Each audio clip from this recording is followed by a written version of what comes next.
बापानं ती हा जाना ती पंजोबानं ती या कुळातल्या लोकांना कुठं इंग्रजांचा मार खाल्लाय, कोणत्या जेलमध्ये होते ते सिद्ध कर.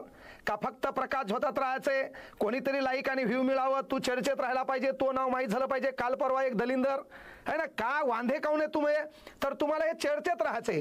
कारण शेळी होऊन उठाचा मुका घ्यायचा नाही. काल का अरे रुमाल पांघरल्यानं सूर्याचं अस्तित्व मावळत नाही. ते तर प्रज्ञा सूर्य है, विश्वरत्न है, परम पूज्य है, बोधिसत्व है, महामानव है. You are just a lawyer. कळलं का, ते सर्वांचा बाप आहे. आणि मग याच्यातून केवळ चर्चेत राहण्यासाठी इंग्रजांचे एजंट होते. त्यानंतर महत्वाची गोष्ट, संविधान के खरे, संविधान के सच्चे निर्माण करते BN राव हे. ह्या बहुतेक आजानं वेगळं पुस्तक लिहिलं असेल. आणि आपण शिक्षित आहोत. या देशाचा माहोल का खराब करायचा, या देशामध्ये जातीयतेला खतपाणी का घालायचं, या देशात धर्मांधता का निर्माण करायची, हे तुमच्यासारखे बुद्धिहीन है ना, चारित्र्यहीन, अक्कलशून्य लोक ह्या देशात पैदा होऊन देशाचा माहोल खराब करत असाल. अरे तुमच्यासारखे दलिंदर झोपेत मेलेले बरे. आणि मग तुला वाटतंय की BN रावनं घटना लिहिली, तुला वाटतंय बाबासाहेब आंबेडकर एक एजंट थे, तुला वाटतंय की बाबासाहेब घटना विरोधक होते, घटना विरोधक होते.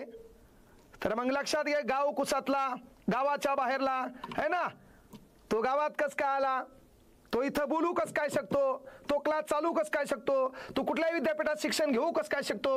मग याच्या अगोदर भांडगुळानं तुम्हीच विरोध केला होता ना. पण तुमचा प्रॉब्लेम काय आहे, ते बाबासाहेबांचे ॲटिट्यूड.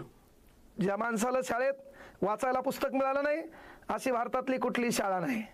त्या शाळेत त्या बापाचा मुख्याध्यापकाच्या कॅबिनमध्ये ॲटिट्यूडमध्ये फोटो नाही. ज्या बापाला है ना स्थानिक मंदिरात प्रवेश मिळाला नाही, असं भारतातलं कुठं गाव नाही. त्या गावाच्या एंट्री गेटला है ना, हातात संविधान हात वरती करून ॲटिट्यूडमध्ये आपला बाप उभा नाही. म्हणून कदाचित हे तुमच्या डोळ्यात खुपसत असेल, पण ताण घेऊ नका. रुमालानं सूर्याचं अस्तित्व मिटवता येत नाही, सूर्य मावळला असं भासवता येत नाही. ते तेजस्वी आहेत. आज सर्व इथं जगत आहेत, गुन्ह्या गोविंदानं आपले हक्क मागत आहेत, हक्कावर चालत आहेत, ते फक्त बाबासाहेबाच्या उपकारानं. आणि म्हणून केवळ आणि केवळ तुमच्या बाकी लोकांमुळं या महाराष्ट्राचं, या देशाचं वातावरण बिघडण्याचं काम तुमच्यासारखा एखादा वकील करत असेल, तर अनिल मिश्रा तू किती ज्ञानी आहे, तू कोणते पुस्तक वाचले, हे महाराष्ट्रातल्या आमच्या 10वी-12वी शिकणारं नागरिक शास्त्राचं पोरगं तुला हरू शकते.